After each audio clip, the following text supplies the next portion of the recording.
with a lid, such as this one, take 55 grams of popcorn kernels and put them in the pan. You don't need any oil for this. We're going to dry pop them. Put the lid on and leave them until they pop. When done, pop them into a bowl to cool. Over a pan of warm water that isn't boiling and it's on a low heat, melt 200 grams of white chocolate, making sure to stir it while you melt the chocolate. Once your chocolate's ready, turn off the heat and leave it stirring occasionally until you're ready to use it. Take your cooled down popcorn and hunt out the little kernels that haven't popped.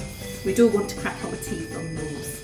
To your bowl of popcorn, you need to add 60 grams of chopped apricots and 50 grams of red cranberries. Now you can use something else if you wish. You could use sour cherries, they're really nice. Sultanas, whatever you want in there, along with 50 grams of popped rice. Line a 12 by 9 baking tray with some baking parchment, makes it easier for it to come out, and tip all of your chocolate into your popcorn, your dried fruit and your Rice Krispie mixture, and mix it through and get it everywhere. When it's all nicely coated, pop it into your baking tray,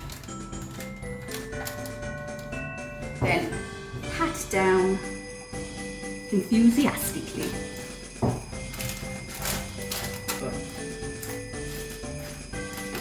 Just press down until you've got an even distribution.